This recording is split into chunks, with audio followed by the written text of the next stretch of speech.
Bismillahirrahmanirrahim. Assalamualaikum warahmatullahi wabarakatuh.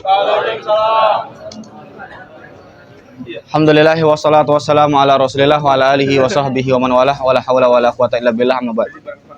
Gimana kabar semuanya? Alhamdulillah. Baik.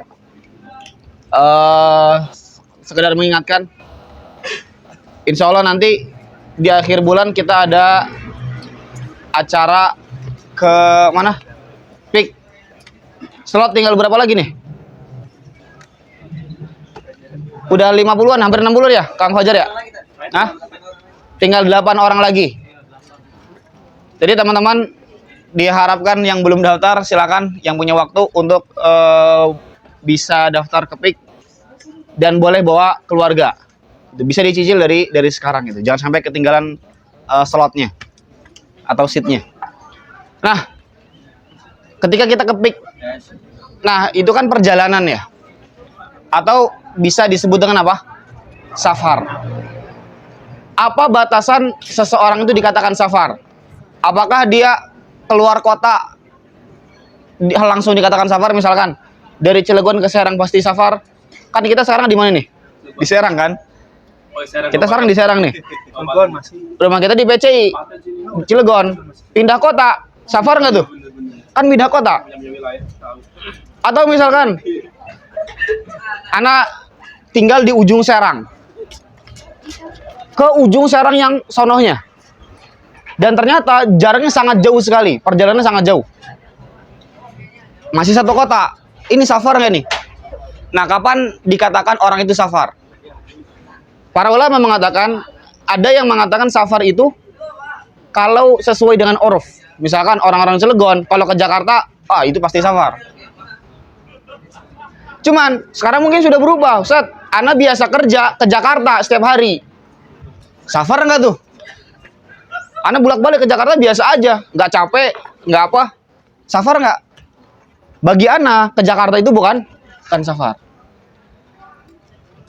Yang lain, ulama yang lain mengatakan safar itu adalah ketika sudah jaraknya 83 km. Nah, ini yang paling enak dan jumhur para ulama. Makanya kalau kita ingin safar nih misalkan, kita lihat Google Map-nya. Ini totalnya sudah 83 km atau belum? Kalau seandainya sudah 83 km, maka dikatakan safar. Kemudian apa pentingnya kita tahu safar atau tidak? Di sana ada rukhsah bagi kita. Rukhsahnya apa? Qashar salat. Apa itu qashar salat? Menjadikan salat yang tadinya 4 rakaat jadi 2 rakaat. Jadi salah satu keistimewaan safar, rukhsah dari safar adalah qashar. Kalau jamak tidak mesti safar. Jamak tidak mesti safar. Tapi ketika orang safar boleh jamak dan juga boleh qashar. Dan kekhususan bagi orang safar adalah qashar. Apa? Menjadikan salat yang 4 rakaat jadi 2 rakaat.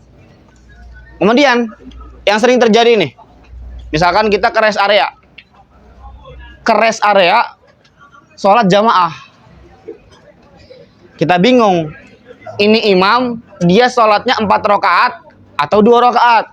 Padahal kita pengen qashar. Kira-kira boleh nggak? Misalkan, kalau seandainya imam sholat 4 rakaat, saya juga sholat 4. Tapi kalau seandainya imam sholat 2 rakaat, saya juga sholat 2 rakaat. Kan sering terjadi ya. Kita ke masjid, ini imam 2 rakaat apa 4 rakaat nih? Akhirnya kita niatin dalam hati, yaudah kalau imam 4 rakaat berarti saya 4. Kalau imam 2 berarti saya 2. Boleh nggak kira-kira? Maka yang seperti ini adalah boleh.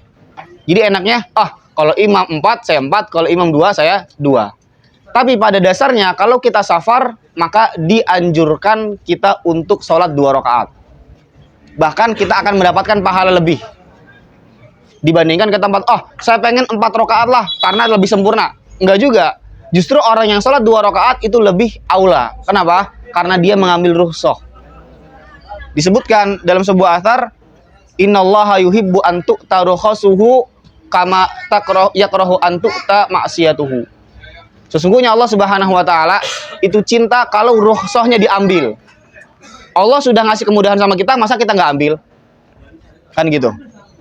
Jadi kalau kita safar, maka lebih utama sholat 2 rakaat. Mengqashar yang sholat 4 rakaat menjadi 2 rakaat. Gimana kalau seandainya supir misalkan, atau pilot, atau misalkan nahkoda, dia udah biasa, bagi dia tidak memberatkan, boleh nggak dikosor? Padahal kerjaannya memang supir nih, setiap hari safar.